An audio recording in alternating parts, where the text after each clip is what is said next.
नमस्कार, जनता टॉकीज देख रहे हैं आप। बिहार में पर्व त्योहारों का विशेष महत्व है और इसी पर्व त्योहार के इर्द गिर्द बिहार की राजनीति बनती और बिगड़ती भी रहती है। बिहार में मकर संक्रांति का भी विशेष महत्व है। मकर संक्रांति के इर्द गिर्द यानी कि चूड़ा दही के आसपास हमने बिहार में बहुत सारे राजनीतिक बदलाव को देखा है।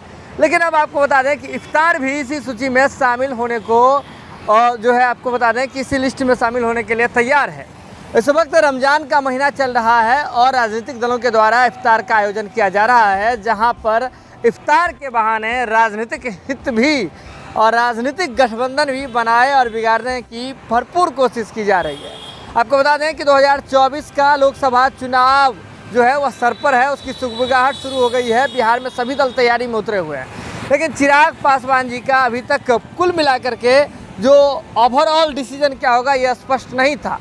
लेकिन आपको बता दें कि नीतीश कुमार जी के द्वारा यानी कि बिहार के मुख्यमंत्री के द्वारा जो इफ्तार का आयोजन किया गया वहां चिराग पासवान तो नहीं पहुंचे, लेकिन महागठबंधन के नेता और बिहार के उप मुख्यमंत्री तेजस्वी यादव जी के द्वारा जो इफ्तार का आयोजन किया गया था उसमें पहुंचे थे।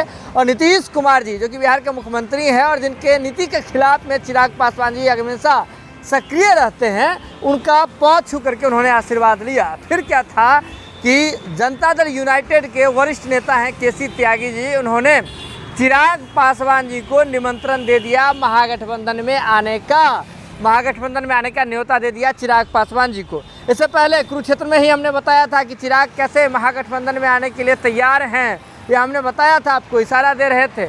और इसी इशारे को भाप करके केसी त्यागी जो कि जनता दल यूनाइटेड के बड़े नेता हैं, उन्होंने चिराग पासवान जी को ओपन ऑफर दे दिया कि वे आए, साथ में आए, महागठबंधन में आकर के शामिल हो। और जैसे ही यह ऑफर चिराग को मिलता है, इसके बाद चिराग पासवान जी के जो चाचा की पार्टी है यानी कि पशुपति कुमार पारस जी की पार्टी राष्ट्रीय एलजेपी जो है यानी कि आरएलजेपी जो है, उसकी प्रवक्ता है देवयानी मित्रा जी, राष्ट्रीय प्रवक्ता है, वे खुल करके सामने आई और कह रही हैं अब कि चिराग पासवान जी जो है वे करना जो चाह रहे थे वे अब स्पष्ट हो गया है। चिराग पासवान जी का रुख स्पष्ट हो गया है, उन्होंने जनता को बस ठगा है। देखिए क्या कुछ कह रहे हैं देवयानी मित्रा जी, आइए देखते हैं उनका। ये जेडीयू के नेता का कहना है त्यागी जी का कि चिराग पासवान जी को महागठबंधन में होना चाहिए। भाई जो इतना दिन तक जो नीतीश कुमार के खिलाफ बोलते गए, सबसे पहले वही थे जो महागठबंधन के खिलाफ ऊंची आवाज उठाए थे कि जंगल राज 2.0 पता नहीं 10.2 तक भी शायद जा सकता था। अचानक से जस्ट बिकॉज आप इतने ज्यादा बीजेपी के सोच से डर गए कि आपको महागठबंधन का शरण लेना पड़ा, चाहे वो इफ्तार पार्टी का बहाना ही क्यों ना हो। मतलब इतना ज्यादा आपको लालच है सीएम शिप की, तो आप वहां चले गए और ताकि आपको ज्यादा से ज्यादा सीट्स मिले। एंड दूसरी बात, let me tell you one thing, Chirag Kumar Paswan ji, आपको महागठबंधन में भी कोई सीएम किरदार तो मिलाने को आपको मिलेगा नहीं। You will not even be as a contender of CM, क्योंकि वहां पे दावेदार बहुत है। वहां पे दावेदार खुद सीएम है, वहां पे दावेदार खुद डिप्टी सीएम है, उसके बाद तेज प्रताप जी है और फिर आप हैं। तो सोच समझ के जो भी कदम उठाइए, आपके भले के लिए ही होगा, but still it's your choice. और रही बात जेडीयू की, जिनके आप इतने दिनों तक बोलते गए नीतियों के खिलाफ बोलना है, नीतियों के, और फाइनली आप उन्हीं के गोदी में जाके बैठ गए। देखने वाली बात तो ये भी है ना कि जनता कैसे लेती है। जो जनता आपके लिए इतना पागल है, next CM, best CM, 2 CM, 3 CM, 100 CM का जो हमेशा जो चैटबॉट में आते रहता है, उसके ऊपर फिर लोग क्या बात करते हैं वो भी देखने वाली बात है। मतलब बिहारी आगे नहीं है, बिहार आगे नहीं है।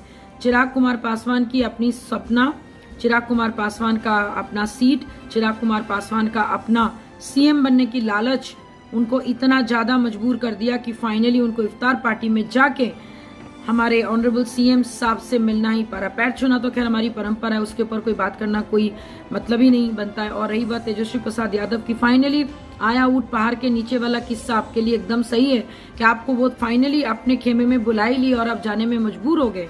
तो इट्स गुड हाँ कि आपने फाइनली इलेक्शन से पहले आप अपना असली चेहरा लोगों को दिखा रहे। और आई एम श्योर कि जो जनता आपके लिए इतना पागल, इतना उत्सुक है, वो उनको भी फिलहाल समझ में आ गया होगा, ये आना चाहिए कि भाई आप बिहार के लिए नहीं, बिहारियों के लिए नहीं, आप सिर्फ और सिर्फ अपने बारे में, अपने कुर्सी के बारे में, अपने सत्ता के बारे में सोच रहे हैं, ताकि आपको कम से कम ज्यादा से ज्यादा सीट आपको लड़ने को मिले और बाद में आके आप अगेन एनडीए के साथ आप गठबंधन कर पाए। या फिर आप ये भी चाहते हैं कि भाई कहीं आप प्रेशर पॉलिटिक्स में आके आप बीजेपी को अपने घुटनों पे लेके आए। आई एम सॉरी टू से ऐसा कुछ नहीं होने वाला। नमस्कार।